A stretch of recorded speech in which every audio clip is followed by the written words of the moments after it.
Hi viewers, welcome to flavour by Shiba channel. ಇವತ್ತು ನಾನು ನಿಮಗೆ ಪೆಪ್ಪರ್ ಚಿಕನ್ ಕಬಾಬ್ ಮಾಡಿ ತೋರಿಸ್ತೀನಿ. ತುಂಬ ಟೇಸ್ಟಿಯಾಗಿ ಸ್ಪೈಸಿಯಾಗಿ ತುಂಬ ಚೆನ್ನಾಗಿರುತ್ತೆ ತಿನ್ನಲಿಕ್ಕೆ. ಅದನ್ನ ಹೇಗೆ ಮಾಡೋದು ಅಂತ ಹೇಳ್ಕೊಡ್ತೀನಿ. ಅದಕ್ಕಿಂತ ಮುಂಚೆ ನನ್ನ ಚಾನಲ್ನ ಯಾರು ಸಬ್ಸ್ಕ್ರೈಬ್ ಮಾಡ್ಕೊಂಡಿಲ್ಲ ಅವ್ರು ದಯವಿಟ್ಟು ಮಾಡ್ಕೊಳ್ಳಿ. ಹಾಗೆ ನನ್ನ ವೀಡಿಯೋಸ್ನ ಫಾಲೋ ಮಾಡ್ತಾನೇ ಇರಿ. ಅರ್ಧ kg ಚಿಕನ್ ತೊಗೊಂಡಿದ್ದೀನಿ. ಸ್ಕಿನ್ ಔಟ್ ಮಾಡಿರೋದು, ಚಿಕ್ಕ ಚಿಕ್ಕ ಪೀಸ್ ಮಾಡಬೇಕು, ಆಗಲೇ ಮಸಾಲೆ ಹಿಡಿಯೋದು. ಸ್ವಲ್ಪ ಕೊತ್ತಂಬರಿ ಸೊಪ್ಪು, ಒಂದು 5-6 ಹಸಿಮೆಣಸಿನ್ಕಾಯಿ, ಸ್ವಲ್ಪ ಪುದೀನ ಸೊಪ್ಪು, ಒಂದು ಪೀಸ್ ಶುಂಠಿ, ಒಂದು ಉಂಡೆ ಬೆಳ್ಳುಳ್ಳಿ. ಇದಿಷ್ಟನ್ನು ಸ್ವಲ್ಪ ನೀರು ಹಾಕಿ ಮಿಕ್ಸಿಲಿ ಚೆನ್ನಾಗಿ ನೈಸಾಗಿ ಗ್ರೈಂಡ್ ಮಾಡ್ಕೊಳ್ಳಿ.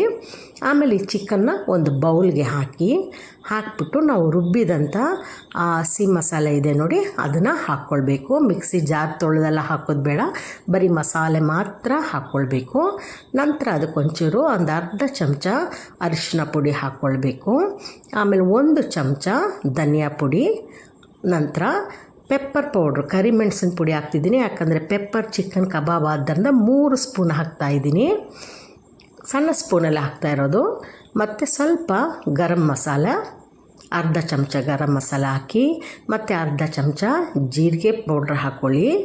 ಇದಾದ ನಂತರ 1 ಟೇಬಲ್ ಸ್ಪೂನ್ ಕಾರ್ನ್ಫ್ಲೋರು, ಅಂದರೆ ದೊಡ್ಡ ಸ್ಪೂನಲ್ಲಿ ಕಾರ್ನ್ಫ್ಲೋರು, ಮತ್ತು 1 ಸ್ಪೂನು ಅಕ್ಕಿ ಹಿಟ್ಟು.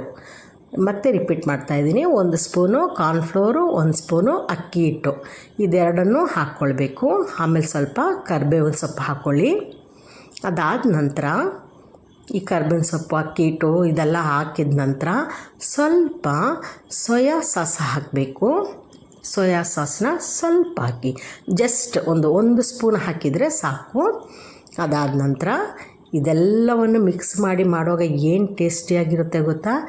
ಈಗ ಒಂದು ಅರ್ಧ ನಿಂಬೆ ಹೋಳನ್ನ ಜ್ಯೂಸನ್ನ ಹಾಕ್ಕೊಳ್ಳಿ, ಅರ್ಧ ನಿಂಬೆ ಹಣ್ಣಿನ ರಸವನ್ನು ಹಾಕ್ಕೊಳ್ಬೇಕು.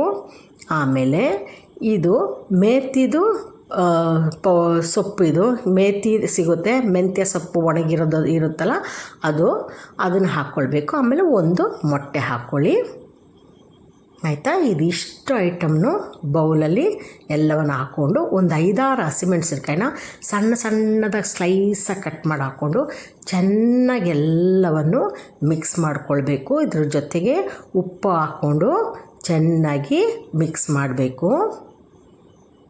ನೋಡಿ, ಉಪ್ಪು ರುಚಿಗೆ ತಕ್ಕಷ್ಟು ಉಪ್ಪು ಹಾಕ್ಕೊಳ್ಳಿ. ಈ ಹಸಿಮೆಣಸಿನ್ಕಾಯಿ ಕೈಯಲ್ಲಿ ಮಿಕ್ಸ್ ಮಾಡಬೇಕು ಚೆನ್ನಾಗಿ. ಹಸಿಮೆಣಸಿನ್ಕಾಯಿ ಮತ್ತು ಕರ್ಬೇವಿನ ಸೊಪ್ಪು, ಮೊಟ್ಟೆ, ಉಪ್ಪು, ಪೆಪ್ಪರ್ ಎಲ್ಲ ಮಸಾಲೆ ಚೆನ್ನಾಗಿ ಹಿಡಿಬೇಕು. ಅದಕ್ಕೆ ಚಿಕನಿಗೆ ಒಂದೊಂದು ಪೀಸ್ಗೂ ಸೇರಬೇಕು, ಹಂಗೆ ಚೆನ್ನಾಗಿ ಸೇರಿಸ್ಬಿಟ್ಟು ಒಂದು 20 ಮಿನಿಟ್ಸ್ ಇಡಿ ಸಾಕು.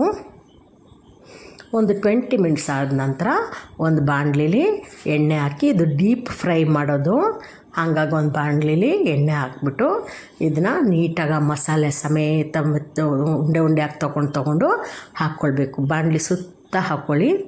ಯಾವಾಗಲೂ ಮಧ್ಯದಲ್ಲಿ ಫಸ್ಟ್ ಹಾಕ್ಬಿಡ್ಬಾರ್ದು, ಯಾಕಂದರೆ ನಾವು ಸಿಮ್ಮಲ್ಲಿಟ್ಟಾಗ ಫ್ಲೇಮಲ್ಲಿರುತ್ತಲ್ವ, ಮಧ್ಯದ ಬೇಗ ಸೀದೋದಂಗೆ ಆಗುತ್ತೆ. ಸುತ್ತ ಹಾಕ್ಕೊಂಡು ಬನ್ನಿ. ನೋಡಿ ಎಷ್ಟು ಚೆನ್ನಾಗಿ ಫ್ರೈ ಆಗ್ತಿದೆ. ಅದು ಕರ್ಬೇವಿನ ಸೊಪ್ಪು, ಹಸಿಮೆಣಸಿನ್ಕಾಯಿ ಅದೆಲ್ಲ ಚೆಂದ ಫ್ರೈ ಆಗಿರುತ್ತೆ. ಅದ್ರ ಜೊತೆಗೆ ತಿನ್ನಲಿಕ್ಕೆ ಸೂಪರಾಗಿರುತ್ತೆ. ನೀವು ಮಾಡಿ ನೋಡಿ. ಒಂದು ರಸಮ್ಮು, ಮೊಸರು ಸಾರು, ಮತ್ತು ಏನಾದರೂ ಲೈಟಾಗಿರುವಂಥ ಸಾರಿರುವಾಗ ಇದನ್ನು ಮಾಡಿಕೊಂಡ್ರೆ ಸಖತ್ತಾಗಿರುತ್ತೆ.